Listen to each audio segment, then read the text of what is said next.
Everyone,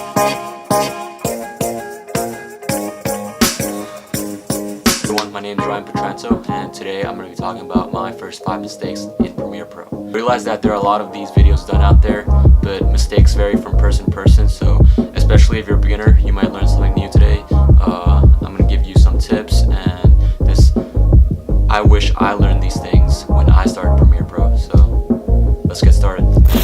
Okay, so for the first mistake I'm going to be talking about is sequence settings. So this has to do with your frame rate and dimension size.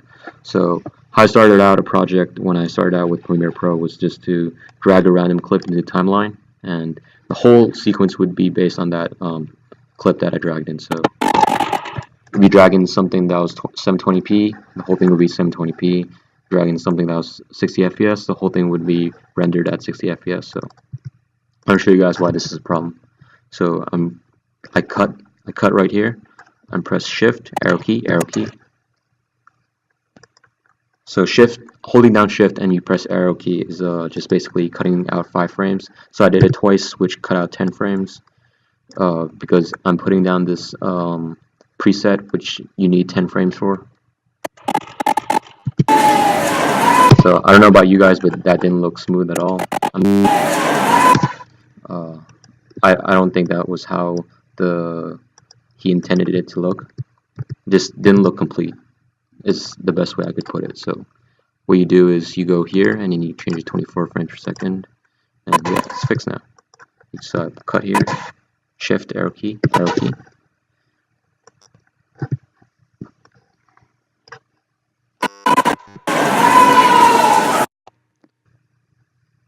And then it looks a lot better now.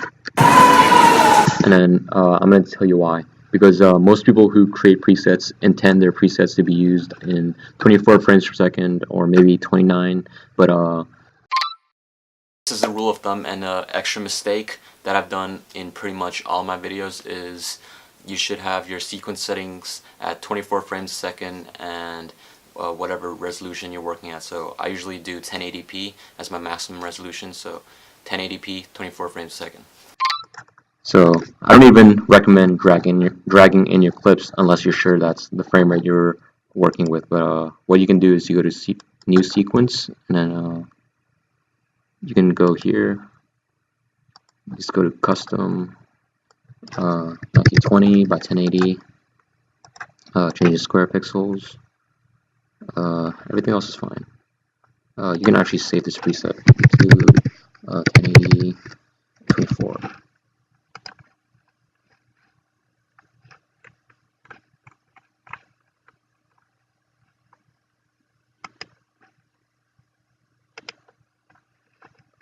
So this whole thing is 24 frames at 1080. Okay, the second mistake I'm going to be talking about is speed, dealing with speed and like slow-mo and stuff. So say for example I wanted to make this slow-mo, so I'm going to press R and just drag this out. R is just basically like the time stretcher tool or whatever, so when you stretch it out, this matches the time of whatever you drag it out to. So if you drag it out, you make it bigger, it'll just be slower because it has to be slower to match that time. And if you drag it to smaller, it just becomes faster. Hope that makes sense. But yeah, I dragged this to make it bigger, so it's now in slow-mo.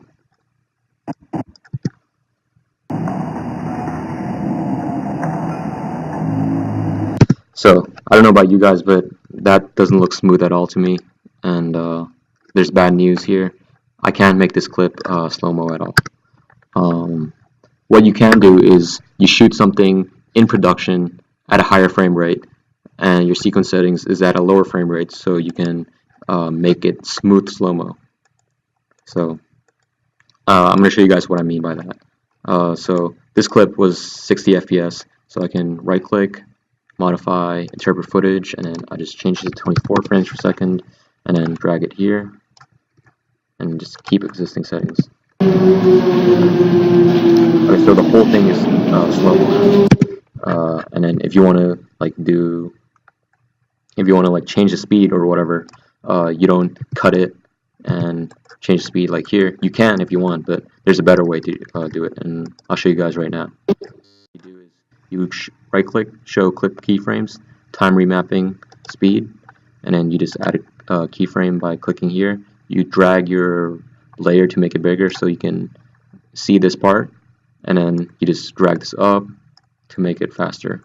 And you can also click here, zoom in, and then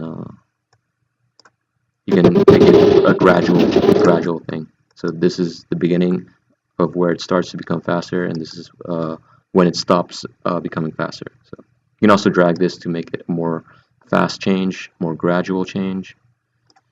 So it's really customizable. So yeah, this is how you change your speed correctly. So the next thing I'm going to be talking about is nesting, or like clip settings, I guess. Let's just call it nesting problem. So say for example this clip was very shaky and I want to stabilize it, right? So there's a stabilizer that you can use on a Premiere, but you can't use time remapping and stabilizer on the same clip. And in Premiere, you'll find that there are like a few effects that you can't use on each other because what certain effects requires is that it matches the sequence settings. So what you basically do is whenever you find this problem that an effect isn't working properly, you just go here and then you have to nest it basically. So what nesting does is it makes the whole clip assume that it's basically matches the sequence settings. So say for example you shot something at you sped something up, you sped up a clip, and then you nested it, right? You can't slow it down anymore because it assumes the frame rate of your project. So if you sped something up, you can't slow it down anymore without it looking not smooth because it lost the frames because you sped it up and it lost the frames. And yeah, hope that makes sense. Yeah. The next mistake I'm going to be talking about is accidentally closing down your timeline. This has happened to me before, and yeah, I tried closing down this timeline and reopening it by going here. Didn't work. I tried closing it and reopening Premiere Pro. It didn't work. So what you need to do is you have to look for your project name in here, and it's usually a green icon and has this kind of symbol icon. And yeah. I think we were working on sequencer. Yep. So here it is. So your whole project will be here.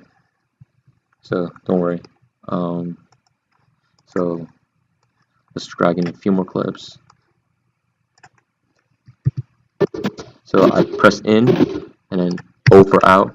Say for example when you're working on your project, you set in and out points for whatever reason, and then you're done with your project. So you export it, and then just by default it exports your in and out points. So say for example this was my whole project up to the 2-minute mark, and I would only export this. So this is obviously not what you want. So one thing you can do is just go to the very end and set an out point, and then go to the very beginning and set an in point. I for in, O for out, and go to export, and then